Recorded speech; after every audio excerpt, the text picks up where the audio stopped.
Kesempatan ini saya akan membahas tentang kiat-kiat kemiskinan. Yang ke-8, nggak boleh malas. Ini banyak orang yang malas, sudah miskin, tinggal di rumah kontrakan, kemudian anaknya 4, sekolah, bangunnya jam berapa? Habis sholat subuh, bangun ntar jam 9. Ya, jam 9 baru bangun, ngopi dulu, ngerokok dulu, baru kemudian jalan. Gimana datang rezeki? Orang pagi dia sudah jalan, tinggalkan yang haram semuanya. Sholat subuh berjamaah di masjid, kemudian pulang ke rumah. Kalau dia mau ngopi nggak ada masalah, tapi nggak boleh ngerokok, rokok haram hukumnya. Kemudian berangkat kerja, cari usaha ke pasar, kemana cari. Bab Nabi mendoakan, Allahumma barik li ummati fi bukuriha. Ya Allah, berikanlah barokah pada umatku pada waktu pagi. Allahumma barik li ummati fi bukuriha. Ya Allah, berkahilah umatku pada waktu pagi. Ini kan enggak. Malam bukannya tidur, malam begadang, nonton. Akhirnya tidurnya telat, bangun subuhnya telat.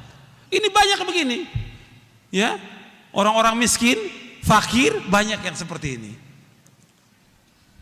Mestinya kan dia tidurnya lebih awal, supaya apa? Supaya bisa bangun tahajud. Doa kepada Allah, minta ampun atas semua dosanya, minta ampun buat dia, minta ampun buat orang tuanya, minta ampun buat istrinya, buat anaknya, minta jalan keluar yang terbaik dari kehidupan dia. Minta hidayah, minta petunjuk, minta diselamatkan dari malapetaka, minta sorga, jauhkan dari api neraka. Banyak permintaan yang diminta, minta rezeki yang halal kepada Allah. Bangun tengah malam doa. Kemudian subuh sholat berjamaah di masjid, zikir pada subuh, zikir pagi. Kemudian setelah itu pulang ke rumah, berangkat lagi, cari maisha. Keluar dari rumah, jangan di rumah, keluar dari rumah. Apa yang bisa kita cari maisha ini? Ini banyak diam di rumah, jadi beban dia, beban buat orang tuanya, beban buat istrinya, beban buat anaknya orang ini. Nggak boleh dalam Islam, nggak boleh kita jadi beban buat orang lain selama-lamanya. Kita harus jadi orang yang bermanfaat buat manusia yang lain. Khairun nas anfa'uhum linnas, sebaik-baik manusia yang bermanfaat buat orang lain, yang jadi beban dalam hidup ini. Kita harus menjadi orang yang semangat, nggak boleh malas, nggak boleh malas, nggak boleh futur, nggak boleh kemudian nggak mau bekerja, nggak mau belajar, malas, nggak boleh dalam Islam. Antum baca hadisnya, halaman 41. Nabi SAW bersabda, al-mu'minul qawiyyu khairun wa habbu ila Allah minal mu'minid dhaif. Wa fi kullin khairun ihris ala ma yanfa'uka wasta'in billah wa la ta'jaz.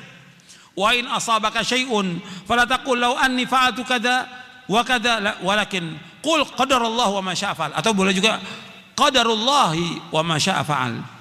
Fa inna law taftahu amal syaitan. Kata Nabi SAW, untuk perhatikan hadisnya, halaman 41. Halaman 41. Mukmin yang kuat lebih baik dan lebih dicintai oleh Allah daripada mukmin yang lemah. Dan pada keduanya ada kebaikan. Sungguh-sungguhlah untuk mendapatkan apa yang bermanfaat bagi kamu. Minta tolong kepada Allah dalam segala urusan kamu. Jangan sekali-kali engkau merasa lemah.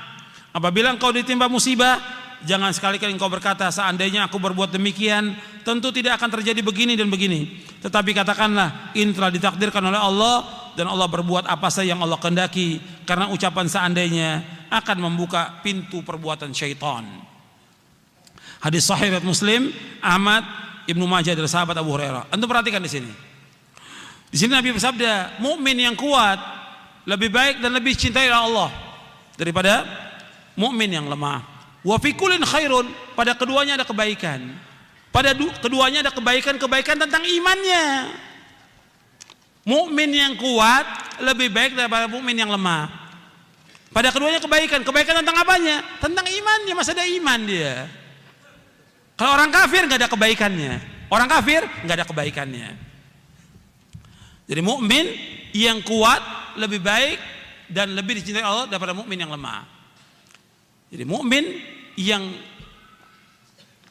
kuat itu lebih baik dan lebih cintai daripada mukmin yang lemah. Makanya kita nggak boleh menjadi orang yang lemah. Iman kita harus kuat. Iman kita harus kuat. Jangan selalu mengatakan, saya kan orang awam, sudah 10 tahun ngaji, saya orang awam. Kenapa dia mengatakan begitu? Supaya boleh semua maksiat dilakukan. Ya kan, kalimat itu kalimat saya orang awam, supaya apa? Supaya boleh semua yang dilanggar. Nggak boleh. 10 tahun ngaji masih bilang orang awam. Orang mualaf baru setahun masuk Islam aja sudah Masya Allah akidahnya, ibadahnya, karena dia belajar sungguh-sungguh dan mengamalkan. Kalau zaman Nabi baru masuk Islam, baru mengucapkan 2 kalimat syahadat, sudah perang, syahid, surga selama-lamanya yang kekal abadi. Baru mengucapkan 2 kalimat syahadat. Ini udah ngaji 10 tahun, kita orang awam Ustadz, orang awam 10 tahun ngaji, belajar apa antum? Maksudnya kalau 10 tahun tuh udah banyak yang dia hafal dari Quran, udah hafal dari hadis, udah banyak yang dilaksanakan dari ibadah kepada Allah. Mesti demikian. Sudah banyak kitab yang dibaca. 10 tahun ngajinya. Gitu. Iya, harus seperti itu orang Islam. Nggak boleh jadi orang yang lemah. Kemudian kata Nabi, perhatikan di sini. Ihris ala ma yanfa'uka wasta'in bila wala ta'jaz. Berkemauan keraslah kepada apa yang bermanfaat bagi kamu. Minta tolong kepada Allah, jangan lemah. Ini perhatikan, kita harus berkemauan keras kepada yang bermanfaat. Mencari nafkah, saya tanya kepada antum, manfaat atau tidak? Manfaat. Nuntut ilmu, manfaat. Harus kita berkemauan keras kepada yang bermanfaat bagi kita. Membantu orang tua, membantu istri, membantu anak, membantu orang fakir miskin, harus kita punya semangat.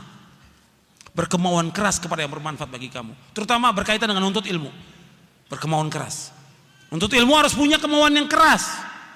Ibadah kepada Allah punya kemauan yang keras. Kita mau ibadah haji, umroh, kita orang fakir miskin, tapi punya kemauan keras. Saya pengen ibadah haji. Meskipun saya nggak punya apa-apa, miskin, tapi tetap saya pengen ibadah haji. Minta kepada Allah, pasti Allah akan kabulkan. Saya miskin nggak punya apa-apa, tapi saya pengen umroh, Allah akan kabulkan doa itu. Jangan bilang, jangan bilang gini, ya saya orang miskin gak punya apa-apa, gimana saya bisa ibadah haji? Jangan mengatakan demikian. Apalagi mengatakan saya orang fakir miskin, gak mungkin saya ibadah haji. Gak mungkin. Allah Maha berkuasa atas segala sesuatu. Jangan mengatakan demikian. Jangan menghinakan diri kita dan jangan meremehkan kekuasaan Allah SWT. Kita wajib husnudzon kepada Allah. Allah akan memberikan segala macam kepada kita semuanya. Yakin seorang yang beriman demikian. Yakin. Allah pasti membantu kita. Umpamanya sekarang kita baca buku. Saya ini udah bertahun-tahun nggak bisa hafal ini juz amma. Kita punya kemauan keras. Orang lain kenapa bisa hafal juz amma? Kok kita nggak hafal? Harus bisa. Minta tolong kepada Allah. Jangan lemah. Harus bisa. Orang Islam seperti itu. Orang Islam tuh harus maju, bukan mundur. Perhatikan tuh. Orang Islam harus maju dalam kebaikan. Nggak boleh mundur. Makanya Ibnu Qayyim, perhatikan di sini. Ketika membahas dalam kitabnya Madarijus Salikin, liman syaa'a minkum ayataqaddam ayata'akhir. Bagi siapa yang Allah yang berkehendak untuk maju atau mundur. Kata Ibnu Qayyim rahimahullah rahmatan wasi'ah, orang muslim dia harus maju, nggak boleh mundur dia. Apapun yang dihadapi harus maju dia dalam kebaikan. Nggak boleh mundur. Maju adalah menuju surga, mundur berarti neraka. Kata Ibnu Qayyim rahimahullah rahmatan wasi'ah. Maju surga, mundur neraka. Makanya kita harus maju orang Islam, berkemauan keras kepada yang bermanfaat, mencari nafkah manfaat. Nggak boleh jadi beban buat orang lain, harus cari nafkah kita. Cuma tinggal kita bagi waktunya. Waktu kita buat ibadah kepada Allah, waktu buat membaca Al-Quran, waktu kita buat nuntut ilmu, waktu buat mencari nafkah, waktu buat istri kita, waktu buat anak, waktu buat hadir majelis taklim. Harus kita ngatur waktu. Waktu kita buat olahraga, ada waktu. Tinggal pandai nggak kita mengatur waktu itu. Kalau kita pandai mengatur waktu, kita akan jadi orang yang sukses, orang yang beruntung kita. Harus kita banyak waktu yang sia-sia kalau kita lihat. Bukan hanya orang awam, hatta talabatul, hatta para dai banyak yang waktunya berantakan. Urusannya sibuk dengan yang sia-sia, nggak ada manfaatnya sama sekali. Makanya kita harus berkemauan keras kepada yang bermanfaat. Tapi ingat di sini, wasta'in billah, minta tolong pada Allah.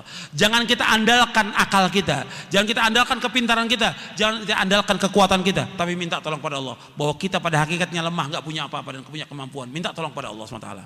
Dalam semua hal kita minta tolong pada Allah. Kemudian wala ta'jaz, jangan lemah. Jangan lemah. jangan males, jangan lemah. Orang beriman harus kuat, nggak boleh lemah, nggak boleh patah semangat. Gagal, nggak boleh patah, terus jalan. Usaha dagang gagal, dagang ini gagal, terus nggak boleh berhenti. Tetap pasti suatu waktu Allah akan berikan jalan peluang yang terbaik, yang Allah ganti puluhan kali lipat dari kerjaan sebelumnya. Pasti yang seperti itu. Yakin, husnudzon kepada Allah dan minta tolong pada Allah. Itu orang beriman. Orang yang beriman itu harus punya semangat yang kuat dan tinggi, nggak boleh lemah, nggak boleh rendah. Karena Allah mencintai orang-orang yang punya akhlak yang mulia dan tinggi. Dan Allah nggak suka orang-orang yang punya akhlak yang rendah. Allah nggak suka. Karena Allah, kata Nabi, yuhibbu ma'alil umur wa yakrahu safsafaha. Allah mencintai akhlak yang mulia yang tinggi, dan Allah tidak suka kepada akhlak yang rendah. Patah semangat, malas, ini akhlak yang rendah. Nggak boleh orang yang beriman punya akhlak yang rendah. Harus semangat. Antum sekarang belum hafal Quran, saya harus bisa hafal Quran. Nggak semuanya bisa 2 juz, 3 juz, harus. Saya belum bisa baca kitab ini, harus bisa saya baca kitab. Saya belum bisa usaha dagang, saya harus bisa dagang ini supaya bermanfaat. Begitu orang Islam, harus maju dan harus berkembang, nggak boleh mundur.